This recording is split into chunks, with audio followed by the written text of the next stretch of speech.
시스템의 문제예요, 이게. 예, 많은 것들이 관련되어 있죠. 네. 예, 이게 사실상 지금 세계적으로 소위 말하는 민주 체제가 이 악랄한 세력, 그게 다국적 기업, 제약회사든 식품업체든 이런 쪽으로 타락되도록, 그들의 이윤이 작용되도록 이 체제가 아주 잘 만들어져 있어요. 예를 들자면 그러니까 나는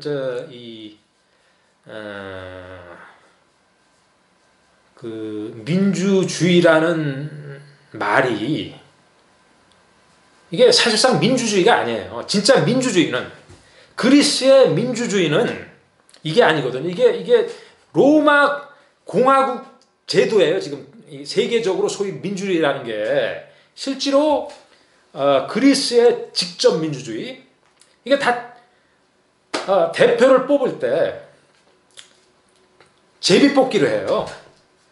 그리고 일정 기간이 되면 바뀌어지고. 그러니까 이 보통 사람들이, 시민들이 제비뽑기로 선출되기 때문에, 그리고 이제 계속 이게 바뀌어지기 때문에 일정 기간이 지나면 누구 특정한 사람을 포섭하기가 힘든 거예요. 그렇죠. 전 시민을 포섭하지 않는 이상은. 예, 그렇죠. 예. 그래, 이제 그렇게 되면 좋은 점이 또 하나는, 나는 국회의원이야. 우리 아버지가 국회의원이야. 뭐 이런 뻐기는 거 있잖아요. 이런 게 없어지는 거예요. 다 똑같으니까. 우리는 이 국회의원 한번 하면은 사람들이 껌뻑 죽어요. 껌뻑 죽어갖고. 그만큼 어떻게 보면은 과도한 월권 행위가 존재할 수 있다라는. 예. 너 내가 누군 줄 알아? 그리고 우리 아버지가 누군 줄 알아? 네. 그렇다면은 결국 이제 이런 이게 사실 이제 모든 국민에게 적용되는 문제잖아요. 글리포세이트 문제가. 그죠? 그렇죠.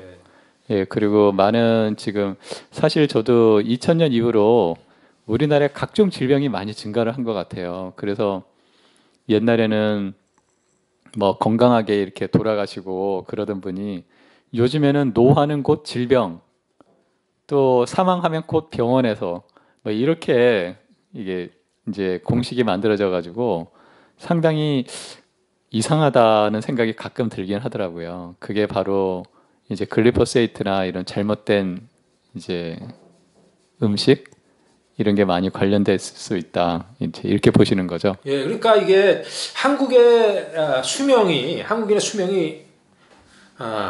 늘어났어요. 그건 사실이에요. 근데 그 늘어난 수명 중에 평균 한 거의 20년은 질병으로 고통을 받으면서 지내는 거예요. 그러니까 특히 암 같은 거에 걸렸을 때 그 본인뿐만 아니라 온 가족이 고통을 겪고, 그리고 갖고 있었던 재정은 그야말로 거덜나고, 그러니까 돈이 다 어디로 가냐 이거죠. 다 이 제약회사 이런 쪽으로 흘러가는 거예요. 세상이 그렇게 된 거예요. 네, 2017년인가 미국 조사에 의하면은 의료 파산자가 미국 파산자의 70%를 차지한다고 나오더라고요. 그럴 거예요. 예. 그런데 흥미로운 게 절반이 대졸자예요. 그러니까 의료비를 내다가 파산한 사람이 학력이 낮거나 또는 능력이 없어서 그렇게 되는 게 아니라는 이제 이야기죠. 그리고 또 절반은 또 기혼자고, 그러니까 기혼자가 의료 파산이 된다는 의미는 가정이 파괴된다는 이야기잖아요. 그죠? 그래서 이게 많이 우리가 먹는 음식이 단순히 개인의 건강뿐만 아니라 보건 정책이나 국가 의료비, 더 나아가서는 이제 GMP, GDP, 또 이제 지속 가능한 국가, 이런 부분까지 연결될 수 있을 것 같은데요. 실제로 의료비 때문에 각 국가의 재정이 많이 위험하다고 이제 그런 이야기도 있는데 거기에 대해서는 혹시 말씀해 주실 게 있으신가요? 그러니까 이제 이게 우리는 안보에 대해서 많이 얘기하잖아요. 국가 안보. 그러니까 안보를 얘기할 때는 국방을 주로 얘기하는데, 근데 어떻게 보면은 지금 현재는 국방 안보보다 건강 안보가 더 중요한 거예요. 그래서 국방에 들어가는 돈을 좀 떼다가 국민들이 어떻게 하면 더 건강에 살 수 있는가, 이런 거를 연구하고 치료하고 예방하는 쪽으로 투자를 해야 된다고 생각해요. 근데 이제 국가에서 그런 쪽으로 신경을 쓰면은 꼭 오히려 더 피해를 줄 수 있는 방법으로 발전하게 되는 게 항상 염려가 돼요.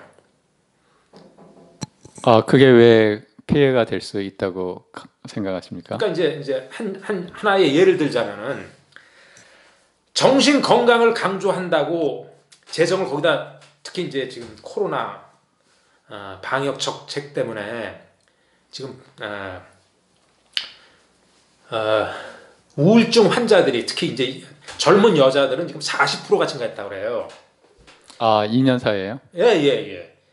근데 그러면은 그런 우울증 환자를 도와줄 수 있고 예방할 수 있는 게 뭐냐? 이거는 활동할 수 있게 도와주고 햇볕을 쬐게 하는 게 중요하고 운동할 수 있게 하는 게 우울증에 도움이 되는데, 반대로 오히려 더 사람들을 가다 놓는 거예요. 뿐만 아니라 우울증을 진단한다고 해서 우울증이 판단이 되면은 우울증 약을 복용하도록 해요. 거기다가. 그러면은 우울증은 계속 악화가 돼요. 이 우울증 약을 끊는 것이 헤로인을 끊는 것보다 더 어렵다고 그래요. 실제로 그 덴마크의 정신과 의사가 헤로인 중독자들도 치료해봤고, 우울증 환자, 그리고 그 우울증 환자가 항우울제를 복용한 환자들을 치료해봤는데, 항우울제에 중독된 사람들을 치료하기가 훨씬 더 어렵다고 그래요. 그러니까 이제 이 정부의 정책이 국민의 건강에 도움되는 게 아니라 오히려 더 피해를 주고 제약회사의 이윤에 기여하는 그런 상황이 계속 일어나고 있어요. 세계적으로. 그렇다면은 그 의료 정책 자체가 사후 약방문식으로 치유 개념이 아니라 사전적으로 예방의학적으로 나가야 된다. 이렇게 생각하시는 거군요. 당연하죠. 그러니까 이게 그 현재 그 의학 체제가 하는 걸 보면은 증상을 덮는 거 아니에요. 그 원인을 치료하는 게 아니라, 예, 대증요법이라고. 예. 이런 게 바뀌어져야 돼요. 예, 이게 약을 복용하기 시작하면 그것 때문에 일어난 부작용, 특히 이제 정신과 약물이 그래요. 각종 부작용이 일어나는데 그 부작용을 자체를 또 다른 약을 통해서 치료하려고 그러고, 그럼 또 다른 부작용이 일어나면 또 다른 약을 제공해서 이 정신과 약물을 10개 넘게 복용하는 환자들도 있어요. 놀랍네요. 예, 그러면 이제 예방의학에서 가장 핵심적인 역할을 하는 게 이제 올바른 식문화다. 이제 이렇게 보시는 거죠? 예, 그렇죠. 예. 예. 저는 그 국민건강의료보험 그 재정에 0.1%만이라도 그 예방의학적으로 쓸 수 있도록 이 제도적으로 마련이 돼야 되지 않는가 이런 생각을 하게 됩니다. 예, 전적으로 동의합니다. 예. 네, 보통 재난 같은 경우 사후 수술비가 실제로 예방의 비용이 한 5배 정도 든다고 나오더라고요. 예. 그러니까 예방을 하면은 뭐 100원이면 충분할 게 실제로 재난이 있은 다음에 수습을 하려면은 500원 이상. 실제로는 뭐 질병 같은 경우는 더 비용이 들 거라고 생각을 하거든요. 그렇다면은 지금 한 해 한 160조 지금 우리가 의료비로 경상의료비로 쓰는데 저희가 예방의학으로 한 1%만 써도 상당히 많은 질병이 예방될 수 있지 않을까 그런 생각을 합니다. 거기에 대해서 예, 맞습니다. 그러니까 가장 효과적인 게 질병이 일어나기 전에 예방하는 게 그거예요. 질병이 일어난 다음에 하면은 어쩔 수 없이 비용이 많이 들어갈 수밖에 없어요. 근데 이제 예방을 하는 게 그렇게 제약업체나 이런 데서 별로 반갑지 않은 것은 돈을 잔뜩 벌 수 있는 걸 그 기회를 놓치는 거기 때문에 그들이 항상 각 나라의 정부에 관여를 해서 예방을 하는 쪽으로 재정이 들어가지 않도록 그러는 게 보이더라고요. 예, 그런데 그거는 어떻게 보면은 이제 정부 차원에서의 어떤 정책 방향이 문제일 수도 있는 것 같아요. 그러니까 사후 약방문격으로 사람들을 병들게 해가지고 GDP를 올릴 것인가, 그렇지 않고 예방의학적으로 산업을 부흥시켜서 사람들도 건강하게 하면서 국가 재정도 더욱 튼튼하게 할 수 있는 그 의미는 뭐냐면은 제약 산업만 GDP를 올릴 수 있는 건 아니잖아요. 그죠? 그러니까 예방의학적으로 산업을 일으켜가지고 오히려 사람들을 더욱 행복하게 하면서도 GDP를 올릴 수 있는 정책의 방향성이 있어야 되냐는가 그런 생각을 합니다. 예, 동의합니다. 예. 예, 그럼 오늘 긴 시간 말씀해 주셨는데 끝으로 글리포세이트가 이제 사용을 저희가 좀이 아니라 가능하면 사용하지 않아야 되겠죠, 그죠? 섭취를 하지 말아야 되겠죠, 그죠? 건강을 위해서는. 예, 예. 그러기 위해서는 우선 어떻게 해서든지 이 완전 표시제가 실행이 돼야 돼요. 그게 첫 번째고. 예, GMO 완전 표시제와 예, 함께 그러니까 GMO가 함유된 식품에는 반드시 GMO가 사용되었다고 표시가 있어야 돼요. 우선 네. 그게 있어야 되고, 그리고 이제 아까 말씀드렸지만은 이 글리포세이트에 예민한 임산부, 어린 아이, 그리고 호르몬의 변화가 일어나는 청소년들, 이런 사람들이 피해갈 수 있도록 이 GMO를 피해갈 수 있도록 글리포세이트를 피해갈 수 있도록 아까 얘기한 그 인증 회사 이 제품에는 글리포세이트가 없다 이렇게 인증해주는 그 회사든 정부의 지침이든 이게 지금 절실적으로 필요해요. 네, 그렇기 위해서는 뭐 회사는 좀 사업적으로 전망이 있다고 판단하는 회사가 등장할 것 같고요. 그 다음에 정부 차원에서 이것을 어떤 제도적으로 좀 뒷받침하기 위해서는 어떤 게 가능할까요? 저희 시민들이 할 수 있는 방법 그러니까 중에는? 이제 이게 GMO 완전 표시제 그게 있고, 그러니까 사실상 GMO가 아니라도 글리포세이트가 잔뜩 흡수돼 있는 곡물들이 있어요. 그게 예를 들어 밀은 GMO가 아니에요.